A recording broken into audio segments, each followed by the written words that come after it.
Godwin John ministries வழங்கும் தினம் ஒரு சத்திய வார்த்தை. இந்த ஆடியோ நிகழ்ச்சிக்கு உங்களை அன்புடன் வரவேற்கிறோம்.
பிரியமானவர்களே, உயிரோடு இருந்து நம்மை காத்து கொண்டிருக்கக்கூடிய சர்வ வல்லவராகிய இயேசு கிறிஸ்துவின் நாமத்தினாலே உங்களை வாழ்த்துகிறேன், வரவேற்கிறேன்.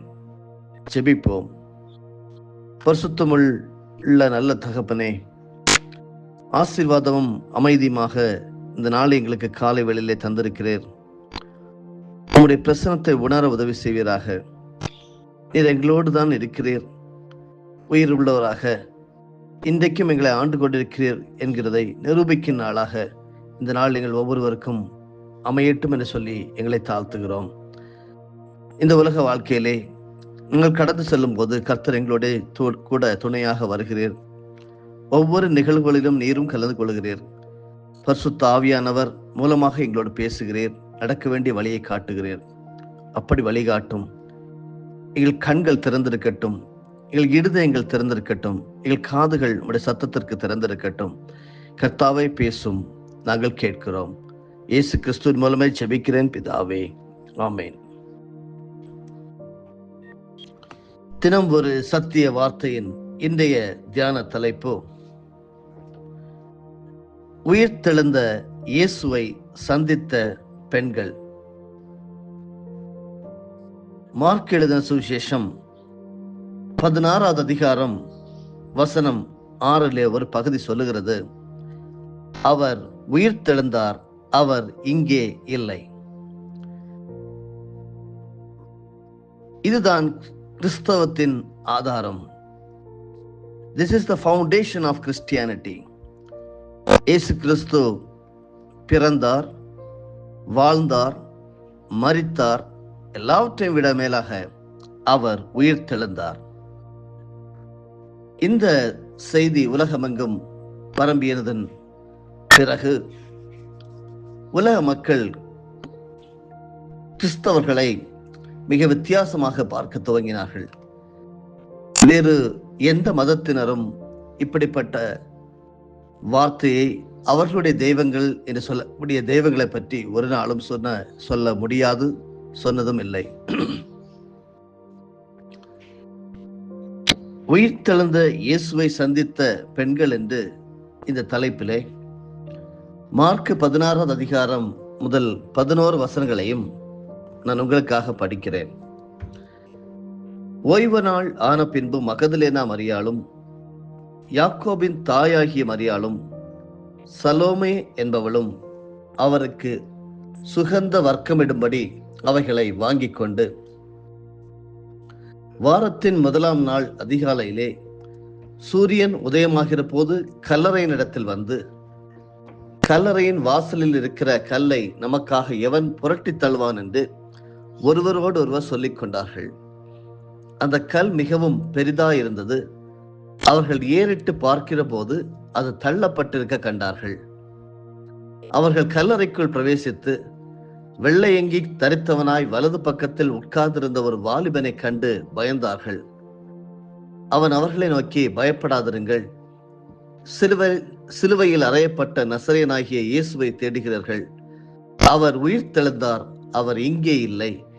இதோ அவரை வைத்த இடம். நீங்கள் அவருடைய சீஷரிடத்திற்கும் பேதுருவினிடத்திற்கும் போய் உங்களுக்கு முன்னே கலிலேயாவுக்கு போகிறார், அவர் உங்களுக்கு சொன்னபடியே அங்கே அவரை காண்பீர்கள் என்று அவர்களுக்கு சொல்லுங்கள் என்றான். நடுக்கமும் திகிலும் அவர்களை பிடித்தபடியால் அவர்கள் சீக்கிரமாய் வெளியே வந்து கல்லறையை விட்டு ஓடினார்கள். அவர்கள் பயந்திருந்தபடியினால் ஒருவருக்கும் ஒன்றும் சொல்லாமற் போனார்கள். வாரத்தின் முதலாம் நாள் அதிகாலையிலே இயேசு எழுந்திருந்த பின்பு மகதலேனா மரியாளுக்கு முதல் தரிசனமானார். அவளிடத்திலிருந்து அவர் 7 பிசாசுகளை துரத்தியிருந்தார். அவள் புறப்பட்டு அவரோட கூட இருந்தவர்கள் துக்கப்பட்டு அழுது கொண்டிருக்கையில் அவர்களிடத்தில் போய் அந்த செய்தியை அறிவித்தாள். அவர் உயிரோடு இருக்கிறார் என்றும் அவளுக்கு காணப்பட்டார் என்றும் அவர்கள் கேட்ட பொழுது நம்பவில்லை. இந்த மார்க் 16வது அதிகாரத்தின் 11ஆம் வசனத்திலே காணப்படுகிற வசனம், அவர் உயிரோடு இருக்கிறார் என்றும் அவளுக்கு காணப்பட்டார் என்றும் அவர்கள் கேட்டபோது நம்பவில்லை. அன்பானவர்களே, இன்றைக்கும் உலகத்திலே கோடிக்கணக்கான ஜனங்கள் இயேசு உயிரோடு இருக்கிறார் என்றும் நாம் அவர்கள் கேள்விப்படும் போது நம்பாமல் இருக்கிறதை தான் கிறிஸ்தவ மறுப்பாளர்கள் அல்லது கிறிஸ்துவின் எதிர்ப்பாளர்கள் என்று நாம் சொல்ல முடியும்.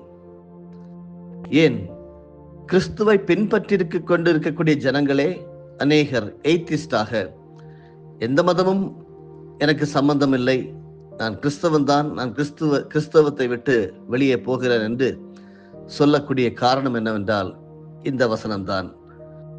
மார்க் 16:11, அவர் உயிரோடு இருக்கிறார் என்று அவர்கள் நம்பவில்லை. நீங்கள் எப்படி அருமையானவர்களே, உங்களுடைய நம்பிக்கை கிறிஸ்துவின் மேலே எப்படி இருக்கிறது? அவர் சர்வ வல்லவராக இருந்து உயிருள்ளவராக இன்றைக்கும் பிதாவின் வலது பாரசத்திலே வீற்றிருந்து உங்களுக்காக எனக்காக பரிந்து பேசுகிறவராக பரிசுத்த ஆவியானவர் மூலமாக ஒவ்வொரு நாளும் நமக்கு போதித்து தருவதாக இருக்கிறார் என்கிறதிலே உங்களுக்கு ஏதாகிலும் சந்தேகம் உண்டா? நம்புகிறீர்களா?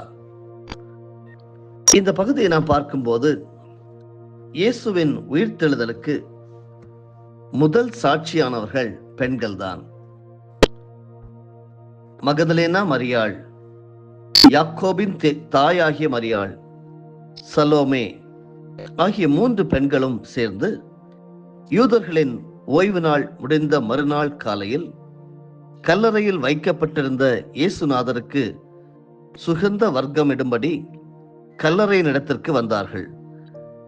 அந்த கல்லறையின் வாசலில் வைத்திருந்த மிகப்பெரிய கல்லை யார் புரட்டி தள்ளுவார் என்ற கேள்விக்குறியோடு வந்த பெண்களுக்கு ஆச்சரியம் மேலிடம்.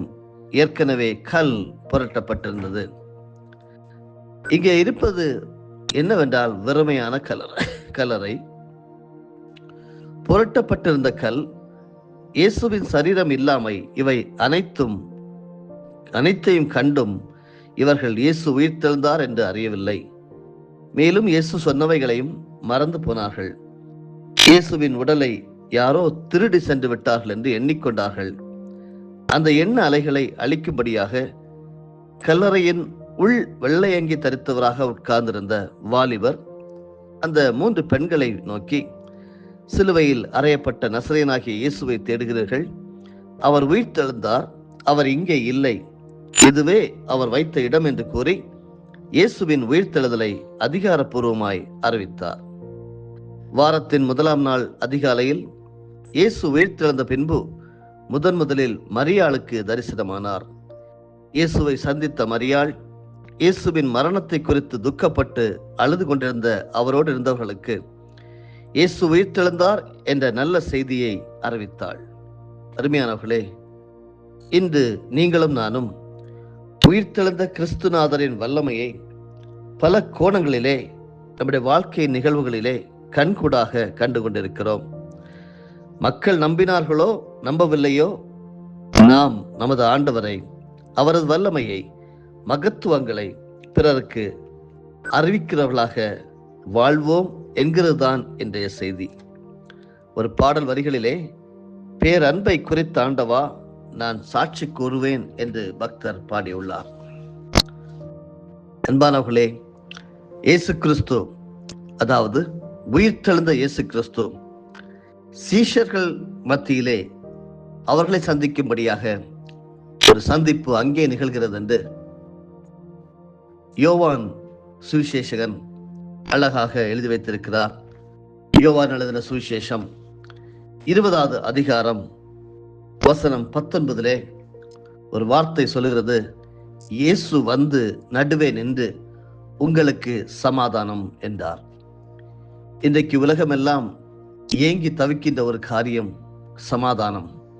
இந்த சமாதானத்தை இயேசு கிறிஸ்து, உயிர்த்தெழுந்த இயேசு கிறிஸ்து அன்றைக்கே சமாதானத்தை தந்துவிட்டார்.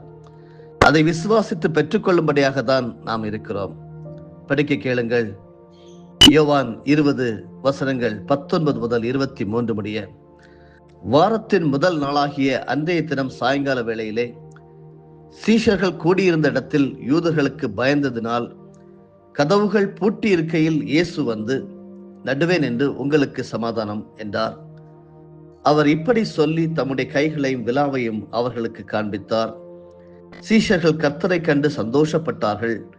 இயேசு மறுபடியும் அவர்களை நோக்கி, உங்களுக்கு சமாதானம் உண்டாவதாக, பிதா என்னை அனுப்பினது போல நானும் உங்களை அனுப்புகிறேன் என்று சொல்லி அவர்கள் மேல் ஊதி, பரிசுத்த ஆவியை பெற்றுக்கொள்ளுங்கள்.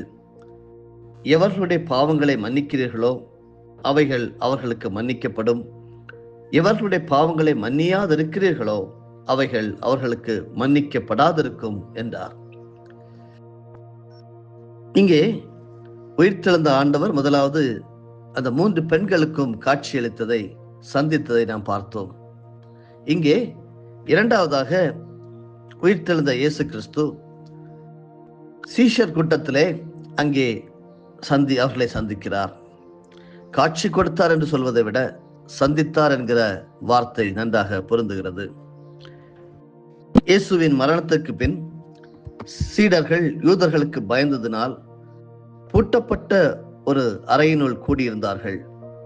பயம், கலக்கம் கலந்த சூழலில் பூட்டப்பட்ட அறையினுள் இயேசு வந்து நடுவே நின்று உங்களுக்கு சமாதானம் என்றார். இன்றைக்கு அருமையானவர்களே, கலங்கி தவித்துக் கொண்டிருக்கின்ற எத்தனையோ சூழலில் இருக்கக்கூடிய உங்களுக்கும் இயேசு உங்கள் வீட்டில் நடுவிலே வந்து நின்று, ஒருவேளை அறைகள் பூட்டப்பட்டிருக்கலாம், உங்களுக்கு சமாதானம் என்று சொல்லுகிறார். ஒரு சத்தத்தை கேட்கிறீர்களா? பிரசன்னத்தை உணர்கிறீர்களா? கண்கூடாக கண்டு ரசிக்கிறீர்களா? ஆனந்தம் இழக்க விடுங்கள், சந்தோஷப்படுங்கள். இயேசுவின் செயல் எப்பொழுதும் பயம் நிறைந்து இருட்டான சூழலில் இருந்த மக்களுக்கு வெளிச்சம் கொடுப்பதாகவே அமைந்தது என்பதை நாம் புரிந்து கொள்ள முடிகிறது. இயேசுவின் பிறப்பை குறித்து ஏசாயா தீர்க்கன், இருளில் இருக்கிற ஜனங்கள் பெரிய வெளிச்சத்தை கண்டார்கள் என்று தீர்க்க தரிசனம் உரைத்தது நமக்கு நன்றாக புரிகிறது. இப்பொழுது ஏசாயா 9வது அதிகாரம் வசனம் 2 குழப்பம் நிறைந்த சூழலில் இயேசுவின் வார்த்தை சமாதானம் தருவதாய் இருக்கிறது. இன்றைக்கும் அப்படிதான். பரிசுத்த வேதாகமத்திலே கொடுக்கப்பட்டிருக்கக்கூடிய ஒவ்வொரு வார்த்தைகளும் ஆண்டவராகிய இயேசு கிறிஸ்துனுடைய ஆவியானவரால் நமக்கு அருளப்பட்டிருக்கிற வார்த்தைகள். அவை உங்களுடைய வாழ்க்கையிலே தேடி வரும்போது உங்களுக்கு சமாதானம் உண்டாகவில்லையா? சிந்தித்து பாருங்கள். நம்புவதற்கு கடினமாக இருந்த செய்தியான இயேசுவின் உயிர்த்தெழுதலை தெளிவுபடுத்துவதற்கு இயேசுநாதரே பூட்டப்பட்டிருந்த அறையினுள் இருந்த சீடர்களிடம் சென்று தம்முடைய கால்களிலும் கைகளிலும் விலாவிலும் உள்ள காயங்களை காண்பிக்கின்றார். அவரது காயங்களை கண்ட சீடர்கள் அவர் உயிர்த்தெழுதலை நம்பினார்கள். அன்பானவர்களே, கண்டும் தொட்டும் உணர்ந்தும் தான் நம்புகிறீர்களா? அது கிறிஸ்தவத்தின் நம்பிக்கை அல்ல. காணாமல் விசுவாசிப்பவனே பாக்கியவான் என்று எழுதப்பட்டிருக்கிறது. உயிர்த்தெழுந்த இயேசுவை நேரடியாக தரிசித்ததின் பொறுப்பு என்னவென்றால் பிறருக்கு அவரை அறிவிப்பதாகும். மறுபடியும் இயேசு அவர்களை நோக்கி, உங்களுக்கு சமாதானம் உண்டாவதாக, பிதா என்னை அனுப்பினது போல நானும் உங்களை அனுப்புகிறேன் என்று சொல்லி அவர்கள் மேல் ஊதி பரிசுத்த ஆவியை பெற்றுக்கொள்ளுங்கள் என்று கூறினார். இங்கே யோவான் 20:21 படிக்க முடிகிறது. ஆவியானவரை பெற்றுக்கொண்ட சீடர்கள் ஆண்டவரின் அதிகாரத்தையும் பெற்றுக்கொண்டார்கள். துன்ப சூழலில் அடிமைத்தன இருளில் இருந்த மக்களுக்கு இயேசுவின் உயிர்த்தெழுதல் சமாதானம் ஆனதாகவும் புதிய ஒரு வல்லமையும் புத்துணர்ச்சியும் ஆற்றலையும் அளிப்பதாகவும் இருந்தது. உயிர்த்தெழுதலை அறிந்து கொண்டு உங்களுடைய என்னுடைய வாழ்வில் அனுபவித்துக் கொண்டிருக்கிற நாம் அத்துடன் பெற்றுக்கொண்ட பொறுப்பினை உண்மையாய் நிறைவேற்றுவர்களாக இருக்கிறோமா? என்ன பொறுப்பு? செல்லுங்கள், பிறருக்கு சொல்லுங்கள் என்று சொல்லி பிதா என்னை அனுப்பினது போல நானும் உங்களை அனுப்புகிறேன் என்று இன்றைக்கும் நம்மை அனுப்பியிருக்கிறார் அல்லவா? அவரை பெற்றுக்கொண்ட நாம் அவருடைய பொறுப்பினை, அவர் சொன்ன பொறுப்பினை உண்மையாக நிறைவேற்றவர்களாக இருக்கிறோமா? சிந்திப்போம், செயல்படுவோம். பயம் போக்கும் பகரவனாம் இயேசுவை தேடுவோம். அன்புள்ள பரம தகப்பனே, உயிர்த்தெழுந்த ஆண்டவராக இன்றைக்கும் நீர் எங்கள் மத்தியிலே அரசாட்சி செய்து கொண்டிருக்கிறீர். உம்மை வணங்குகிறோம், நம்புகிறோம், விசுவாசிக்கிறோம். ஆண்டவரே, நீர் செய்து கொண்டிருக்கிற மகத்துவமான காரியங்களை எத்தனையோ முறை வாழ்க்கையிலே செய்து கொண்டே இருக்கிறீர். வாழ்க்கையிலே நன்மையான காரியங்களை அதை நாங்கள் அனுபவித்து வாழ்கிறோம். ஒருமுறை கூட விசுவாச அறிக்கை செய்கிறோம். நீர் உயிருள்ள ஆண்டவர், எங்களுக்காக இருக்கிறவர் என்று சொல்லி அறிக்கை செய்கிறோம். காத்துக்கொள்ளும் இயேசுவின் மூலமே பிதாவே, ஆமென். என் ஆத்துமாவே கர்த்தரை ஸ்தோத்தரி, என் முழு உள்ளமே அவருடைய பரிசுத்த நாமத்தை ஸ்தோத்தரி. என் ஆத்துமாவே கர்த்தரை ஸ்தோத்தரி, கர்த்தர் செய்த சகல உபகாரங்களையும் மறவாதே. ஆமென்.